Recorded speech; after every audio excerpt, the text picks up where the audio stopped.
people don't die in neat little boxes. He had climbed in bed with her, and she was going to tell on him. He's wailing away at her over and over and over again. There was a lot of blood. This was the most brutal attack I had ever seen.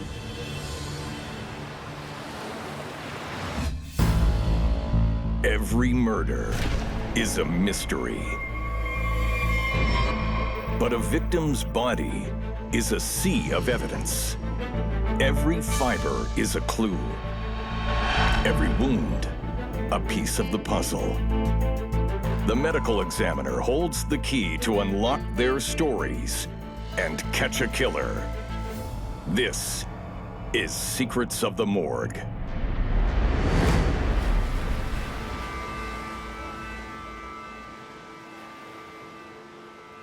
People think Myrtle Beach is just a great place. Places to eat, places to have fun, places to go on the beach. You go down there, you enjoy your day. A lot of the young people see Myrtle Beach as a great destination. Good place to come, get a start in life. Aspiring singer Heather Stigliano moved to Myrtle Beach 2 months ago.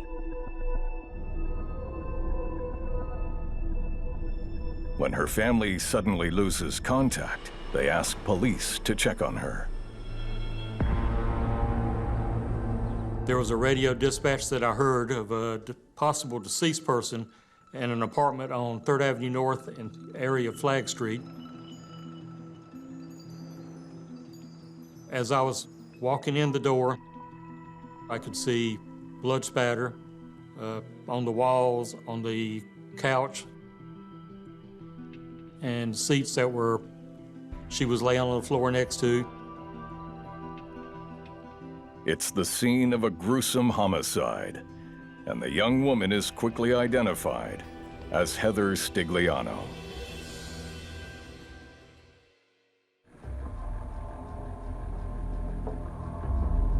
I observed a butcher knife that was laying on top of the couch and appeared to have some red staining to me that appeared to be blood stains. I mean, it was a one-room apartment where everything was all in one place. You could tell that there'd been a struggle by just the way she was laying there and her fingernails and stuff like that, where she had fought back. You could tell that she had fought back. It was really terrible. She had been beaten to death. You could tell that she'd been stabbed. You could tell that she'd been strangled. And that right there was different from I'd ever seen.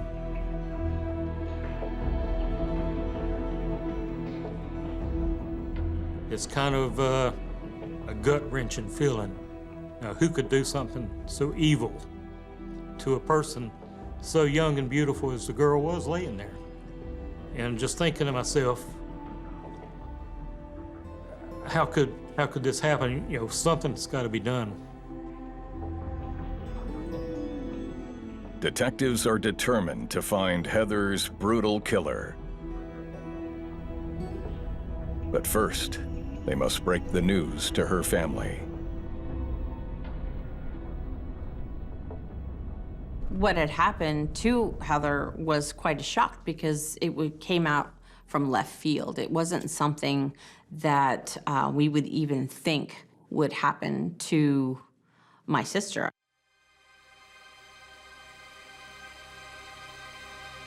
You know, there was a part of me that felt that, you know, she was ripped kind of from me, from my life. Heather had a lot of friends, and everyone loved her. She was just one of those people that, like, when you met her, you loved her. When I first heard that Heather was moving to Myrtle Beach, I actually felt that there was a natural evolution for her because she loved being on the stage. I thought of the theaters down here in Myrtle Beach, and it just seemed natural. investigators pore over Heather's apartment, gathering evidence and searching for any links to her killer.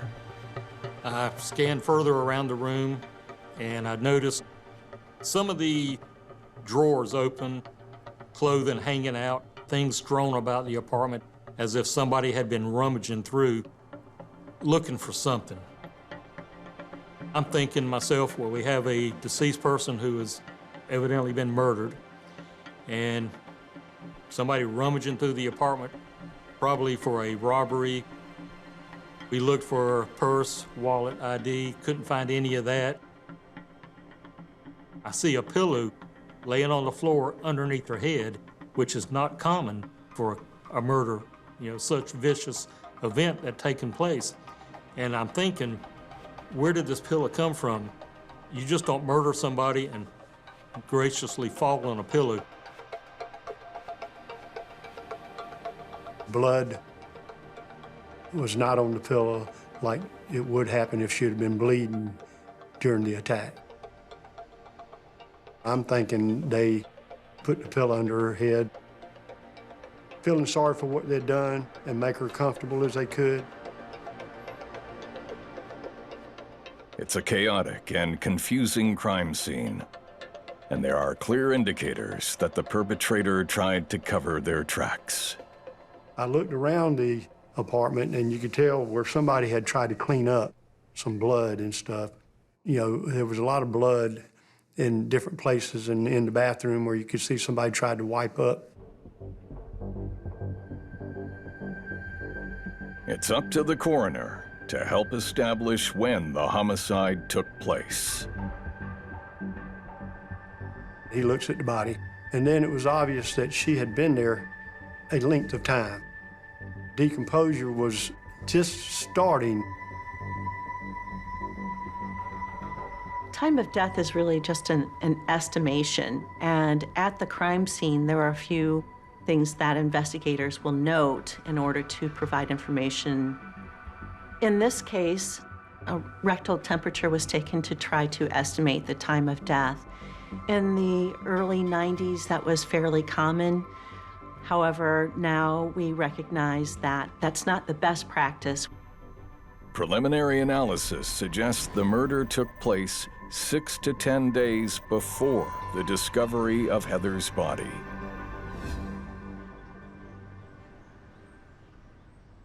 Dr. Jamie Downs, an FBI-trained expert in overkill murders, is assigned to Heather's case. I've always been a kind of a puzzle solver, trying to figure out things, put things together, or take them apart, as the case may be, to try to explain why things happened. I get very much a sense of satisfaction when I talk to a family and they are able to communicate with me, because if you think about it, their loved one is suddenly taken away, and now here I am. I come on the scene, and their interaction with me, that's how they're going to remember their loved one. I want that to be as good a memory as it possibly can be. Dr. Downs meets with detectives Chestnut and Vela to gain insight into the case. Prior to conducting the autopsy, I meet with the investigators who give me a thumbnail sketch. These are the circumstances of how we came to be involved, how we got the call, and what they believe might have happened.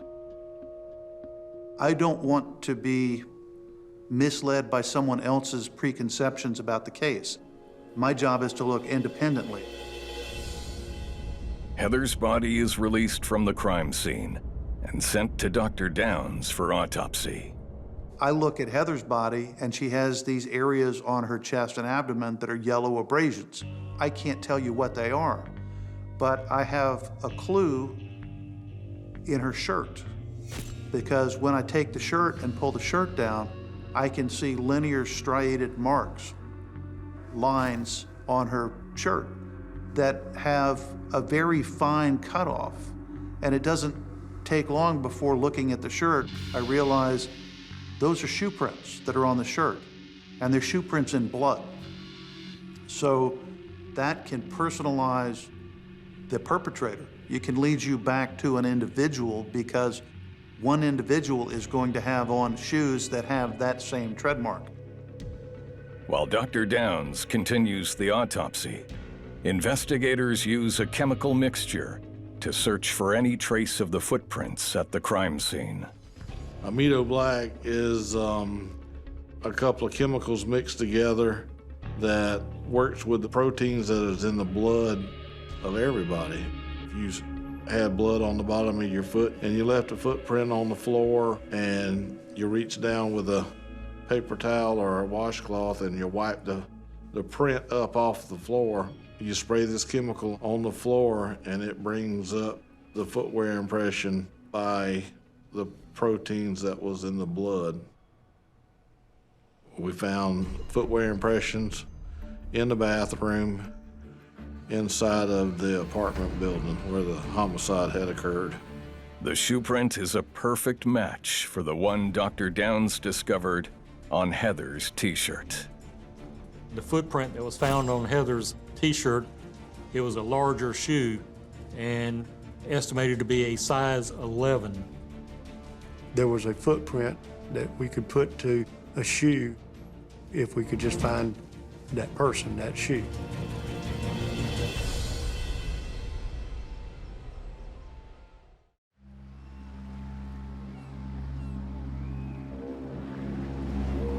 The first major clue in Heather Stigliano's homicide are footprints found both on the body and at the scene of the crime. While processing her apartment, detectives make another key finding. There's a lot of black plastic pieces just scattered about on the sofa, on the floor, and I'm just wondering, where did these little black pieces of plastic come from? We had no idea what it was, and we had them collect that. So if we knew that later on, that would tell us a story. During the course of my examination, I can see in Heather's scalp hair pieces of black plastic. I don't know what it is, so I go through and I collect as much of that as I can find.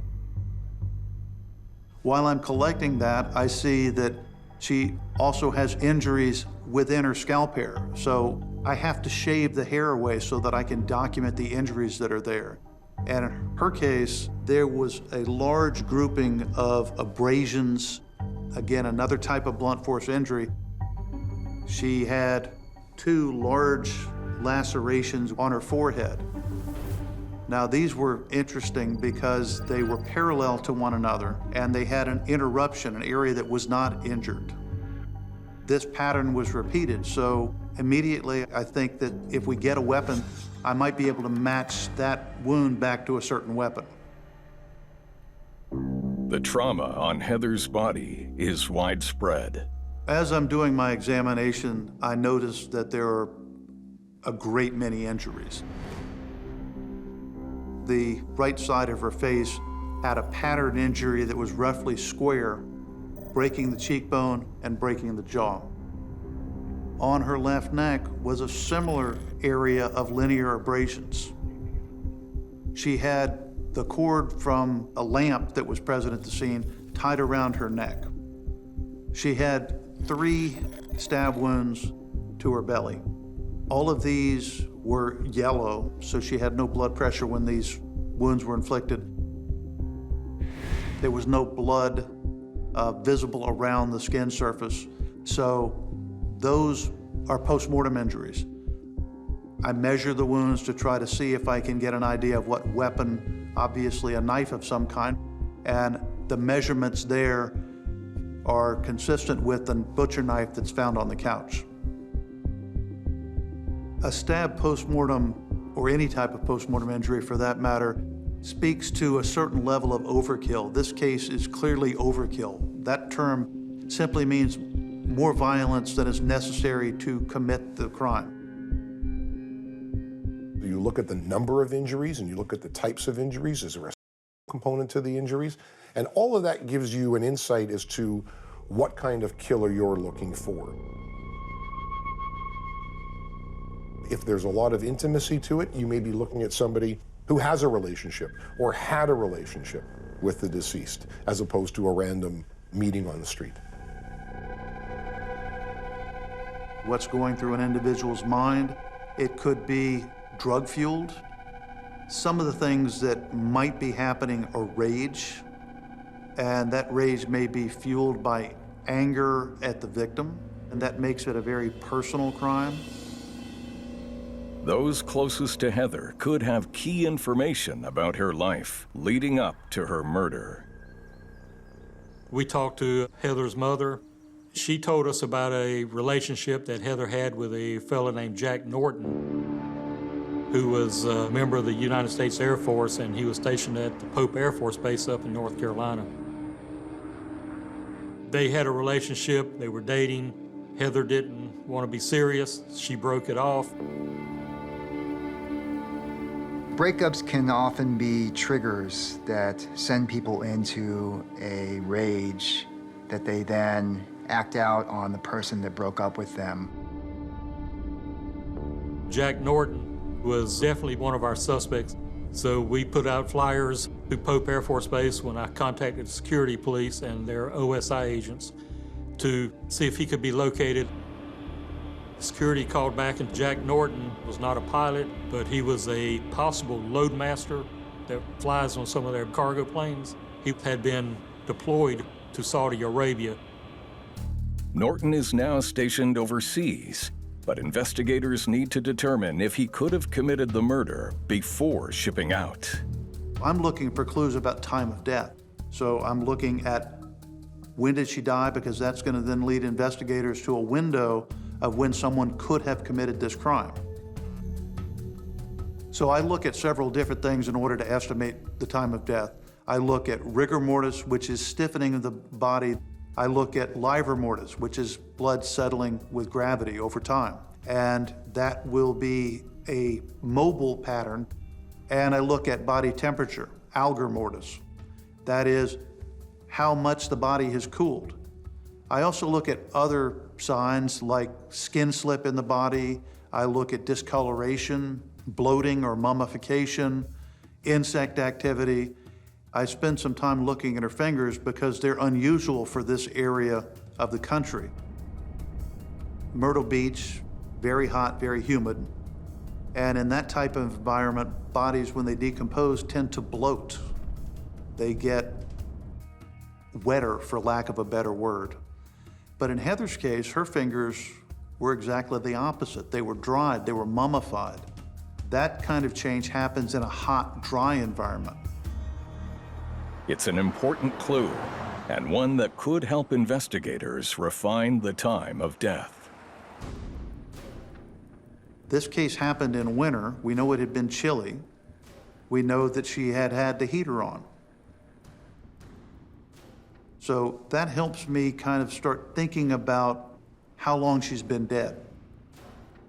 I estimated the time of death differently than the coroner did in this case. I estimate the time of death between 4 and 6 days based on the condition of the body at the scene and when I looked at her in the autopsy room. Dr. Downs' discovery means that Jack Norton couldn't be Heather's killer. He was over 7,000 miles away when the crime took place. Detectives turn their attention to another man in Heather's life.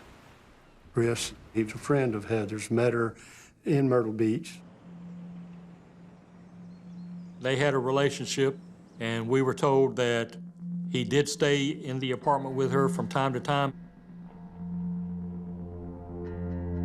He would pay her so much to sleep on the couch or whatever. Police learn that Chris works construction all over the area and would stay with Heather if he had a job nearby. After we found out that he had been staying with her, we got in touch with him. We found that he lived in the Lexington, South Carolina area, up around Columbia. And he would get up and go to work and come back, sleep on the couch, and then he would go back to other jobs, back and forth. So Chris was in our scope. We were looking at him. He was doing a job with Dargan Construction Company on a local hotel, building a parking deck. One of our detectives made contact with him, and he gave the information that he had not seen her for a couple weeks. He had been out of town back home on his regular job. Detectives have a way to check Chris's alibi. The footprints discovered at the scene and on the body. He was not a large fella. He was more of an average size, and his foot size was determined to be a size 8. Chris had an alibi, and it pretty much held up. We were never able to put him on scene. Didn't feel like he was the one because he had an alibi for sure, but we wanted to know who he knew. Did he know anybody that knew her? He's telling us he didn't have no idea of anybody that would, have any connection to her. That, she was a sweet, innocent little girl. So we were still trying to make determinations on the case. Who else could have been involved? Heather's mother answers that question. She reveals shocking details of another crime involving her daughter. My mother and my sister were very close. They kept in contact all the time. They were always talking. Heather had told her mother that she had been assaulted. Heather didn't tell anybody at the time and was going to report it to the police, and she never got to report that to the police. She was dead before we ever found out.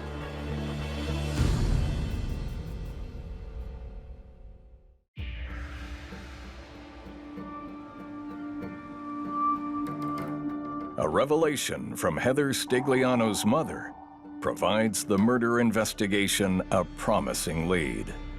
She mentioned to me that there was a guy that Heather had told her about that had possibly assaulted her during a party while she was asleep in a bedroom.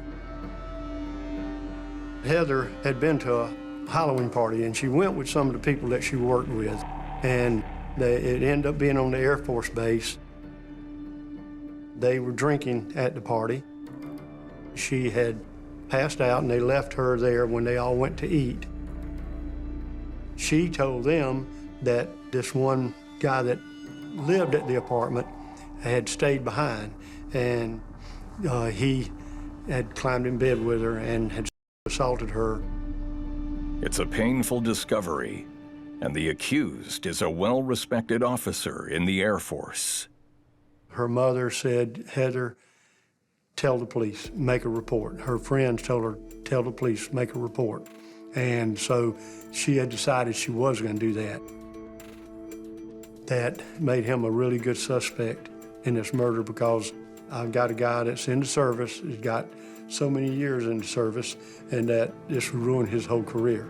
The accusations, and especially a charge and being prosecuted for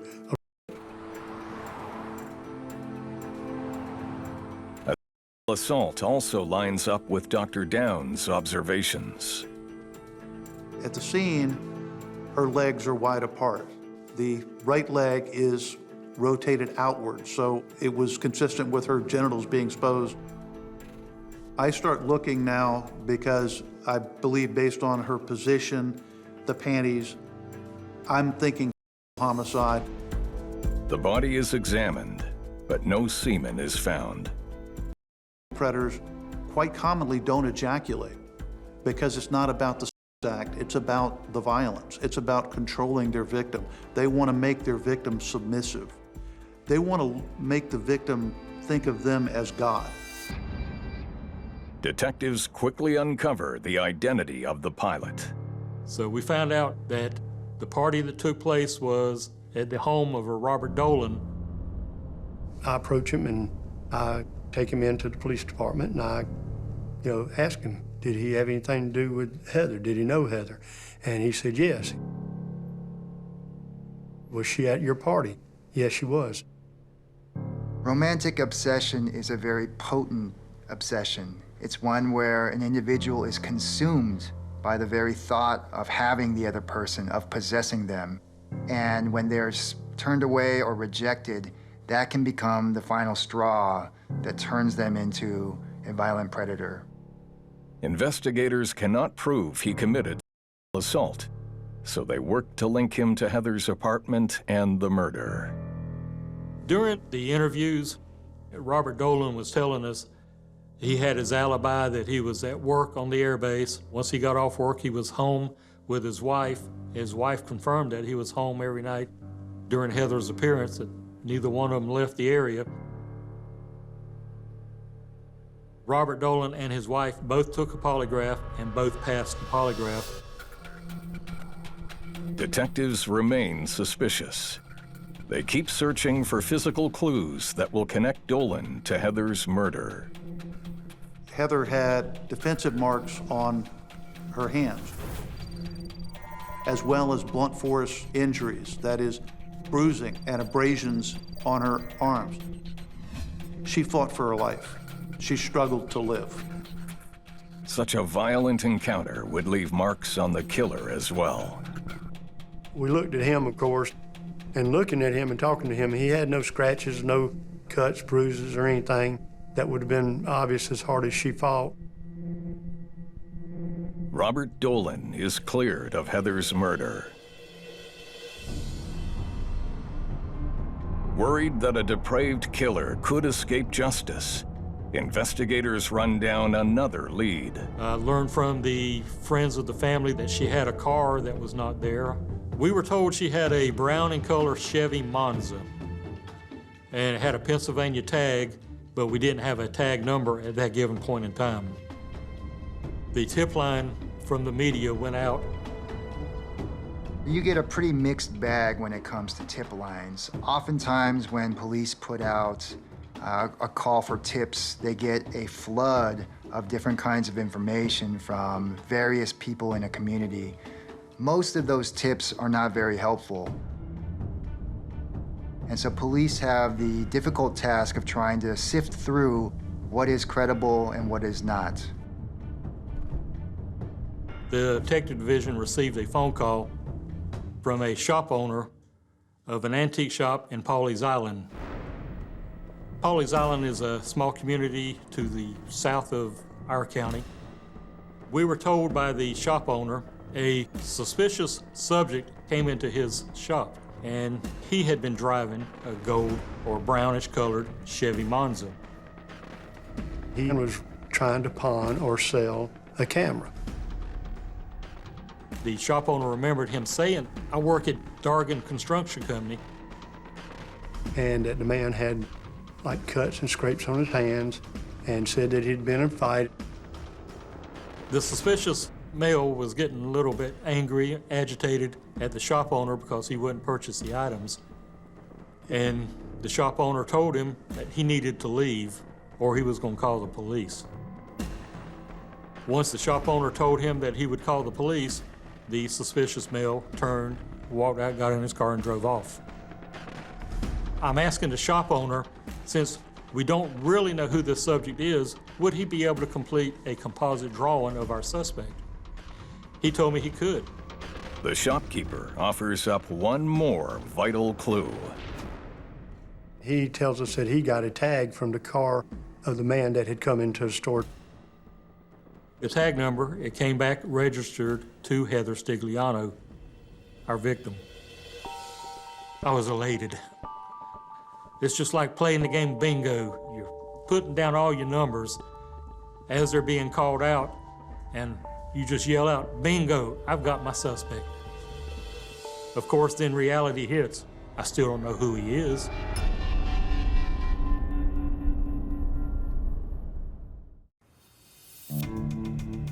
Detectives have a solid lead in the savage murder of Heather Stigliano. Now they need to put a name to the suspect.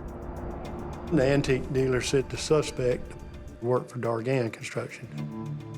And he got a good look at him, so we did a composite drawing.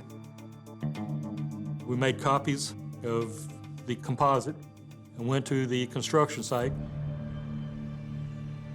They were having a foreman's meeting, and I told them what we were investigating. I had a picture to show them, and I laid the composite drawing down on the table, and everybody in there said, "That's James Whipple."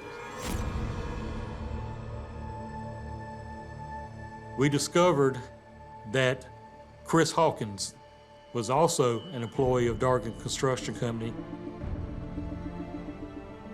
And Chris Hawkins is the Chris that would sometimes sleep over on the couch at Heather Stigliano's apartment. And he knew James Whipple.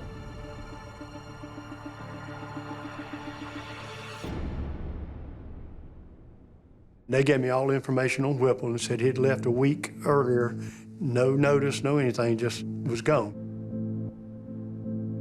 And they told us that he had a partner that he worked with most of the time on the construction site. Then I went to talk to the other person that he had worked with for several months. He noticed the cuts and scrapes on his hands and everything, but he told him he had had a fight with his girlfriend and that he was leaving. He knew a good bit about him just from working with him, but he had never known him to have a girlfriend. And he said that he saw him a week ago in a brown car, getting ready to leave, said he was leaving, that he was tired of Myrtle Beach. He gave us a brief description and said that James Whipple had been driving a brownish-colored Chevy Monza.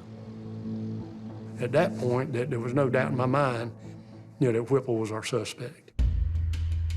Dr. Downs is also seeking an answer. He's documented 20 wounds on Heather's body, but the sheer amount of violence creates a question around her actual cause of death. In this case, Heather had 6 different modalities of violence. She was stabbed with a butcher knife. She had another knife to her neck and behind her ear. She was strangled with an electric cord.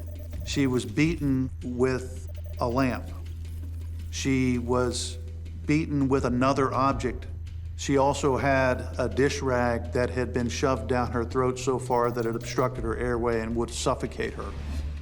Her cause of death was complicated in that people don't die in neat little boxes of causes. You die physiologically from every single injury you have. So in Heather's case, she died from multiple blunt force injuries with strangulation and suffocation, including multiple sharp force injuries. It's a heartbreaking assessment, and the exact murder weapon that caused Heather's massive head trauma still remains a mystery. Investigators hope all of their questions will be answered by locating James Whipple. At this point in time, entering the vehicle into the National Crime Information Center computer as a stolen vehicle involved in a homicide, we had a name of James Whipple to be added as a suspect. This information is very essential. It goes out nationwide. Any law enforcement agency that can make a traffic stop, locate a vehicle, determine this is a stolen vehicle involved in a homicide. 2 nights later, a police officer in Melbourne, Florida, spots the car driving without headlights on. A phone call comes in. They've located James Whipple. They checked the vehicle and have placed him under arrest.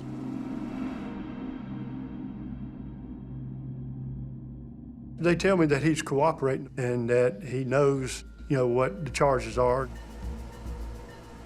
It's a great feeling when you put something like this together and you get your suspect. During the crime scene processing, several items of interest were located. A size 11 shoe with the sole that matched the impression that was located and found on Heather's t-shirt. The shoe still had dried blood that had not been cleaned off. An item of very much interest was also located in Heather's car. And it was a clothes iron that was missing a lot of the black plastic. Me and Detective Chestnut, we kind of look at each other like, wow, this is going to be our man.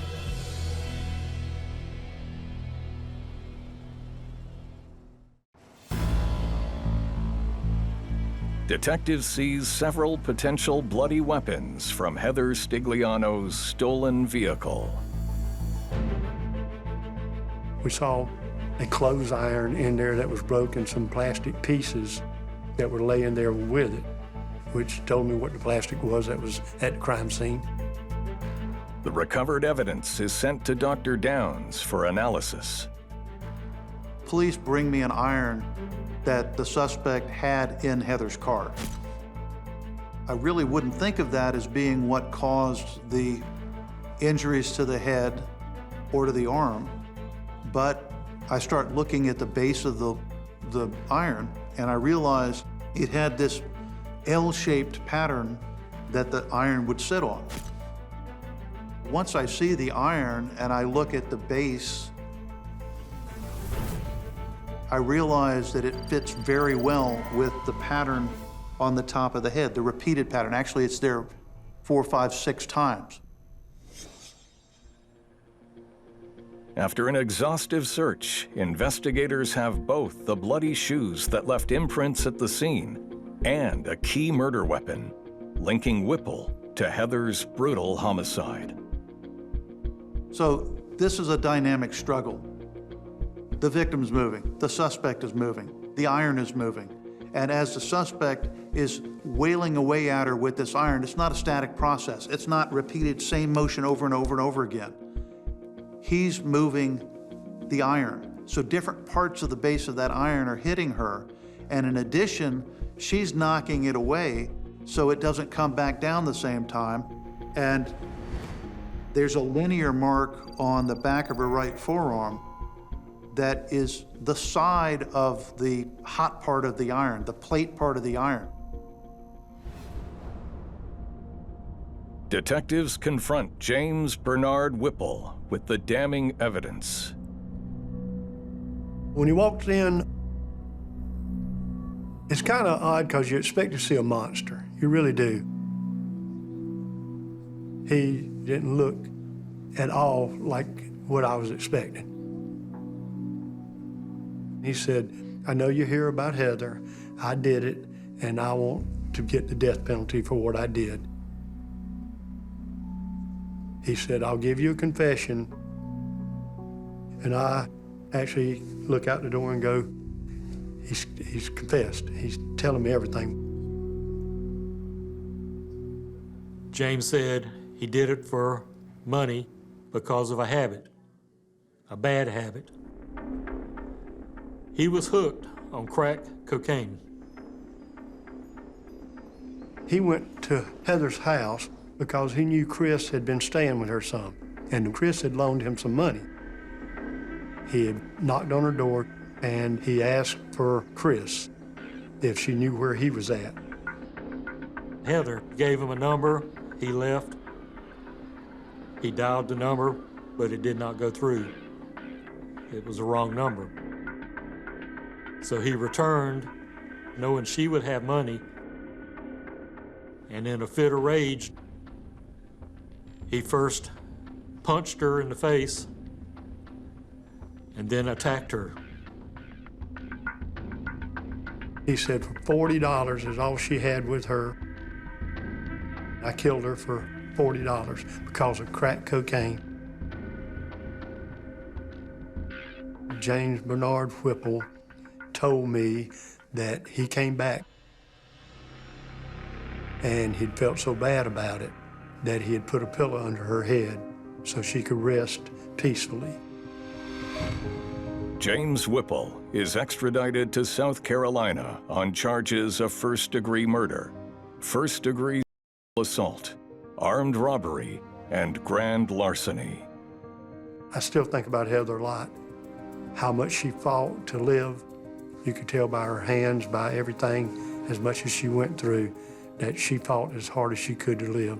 And it bothers me still to think of the moment she finally had to give up and know this was it.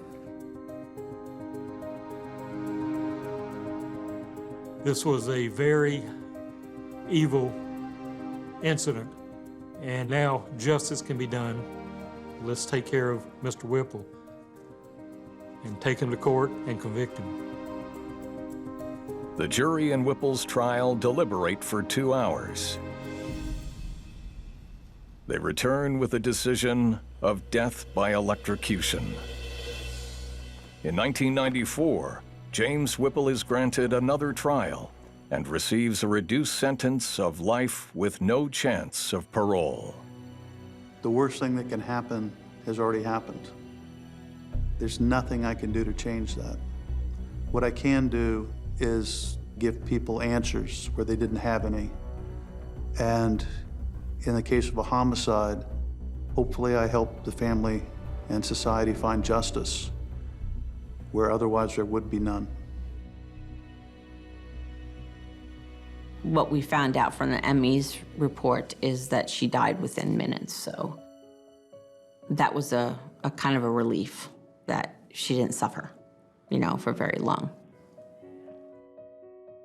I think she'd be probably 46 years old now and probably have a family, kids and everything, and she never got to do that.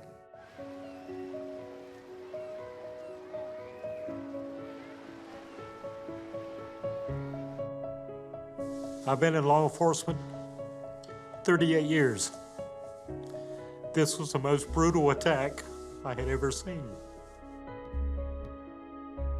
I recognize that she's gone and there's nothing that I can ever do to bring her back.